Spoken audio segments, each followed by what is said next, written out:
नमस्कार मित्रों, भारत के इतिहास के बारे में जानने की इस ट्यूटोरियल सीरीज में आपका स्वागत है।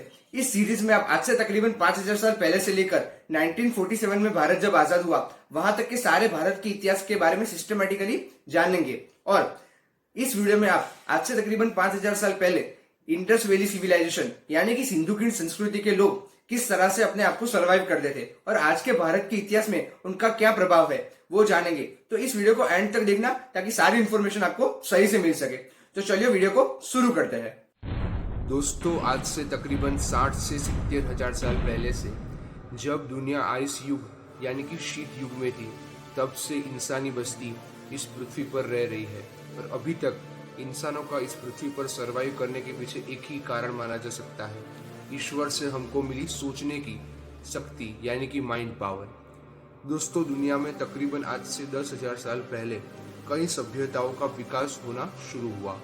मेसोपोटामिया, चीन, इजिप्ट, माचू पिचू, माया सभ्यता, इंका डायनेस्टी और सिंधु खीण सभ्यता इसमें से सबसे प्रमुख और प्राचीन संस्कृतियों में से एक है। आइए जानते हैं दुनिया की सबसे प्राचीन उन्नत सिंधु खीण सभ्यता के बारे में। मित्रों, आज से तकरीबन 75,000 ईयर्स पहले इंसानी बस्ती अफ्रीका से खाड़ी देशों से होते हुए भारत के और पाकिस्तान के सिंधु खीण के आसपास के विस्तारों में आकर बस गई। यहाँ ये क्वेश्चन होता है कि इतने देशों को क्रॉस करके इंसानी बस्ती सिंधु खीण आसपास के विस्तारों में क्यों आई।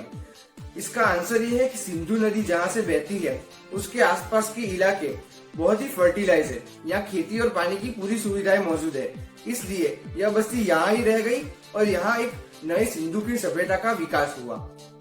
आज से तकरीबन 4500 ईयर्स पहले सिंधु खीण संस्कृति के दो प्रमुख शहर मोहनजोदारो और हड़प्पा का निर्माण हुआ।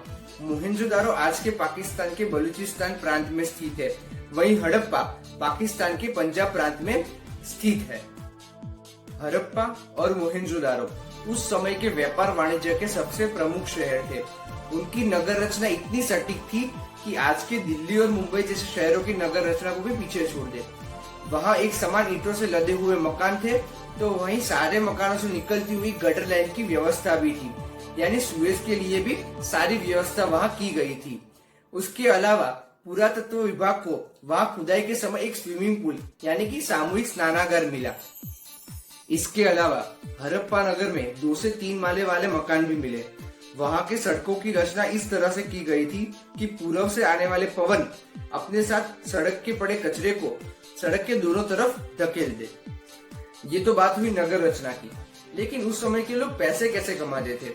उनकी इनकम का मुख्य स्रोत था खेती और पशुपालन। खेती और पशुपालन की मदद से वो लोग अपना जीवन चलाते थे। इसके अलावा कीमती चीज वस्तुओं का व्यापार और कापड़ उद्योग भी उस समय काफी प्रसिद्ध था। उस समय का सारा व्यापार बाटा सिस्टम से होता था। गुजरात में स्थित लोथल और धोलावीरा वो भी उस समय के हड़प्पीय संस्कृति के 2 मुख्य शहर हुआ करते थे।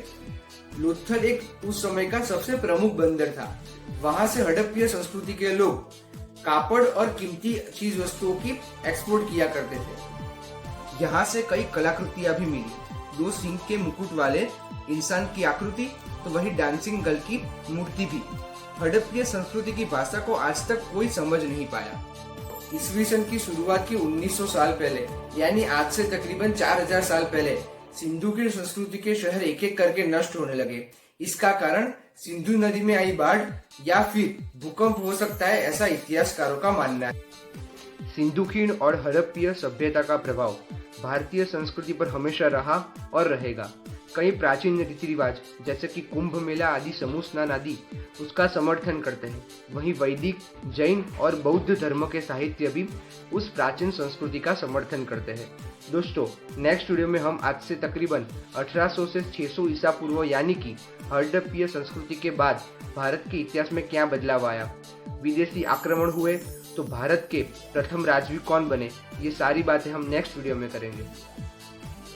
दोस्तों, ये वीडियो आपको अच्छी लगी हो तो इसको लाइक करना, अपने फ्रेंड्स के साथ शेयर करना और ऐसी वीडियो की नोटिफिकेशन लेने के लिए इस चैनल को सब्सक्राइब करके बाजू में दिए गए हुए बेल आइकन को प्रेस करना, ताकि भविष्य में ऐसी वीडियो की नोटिफिकेशन आपको मिलती रहे।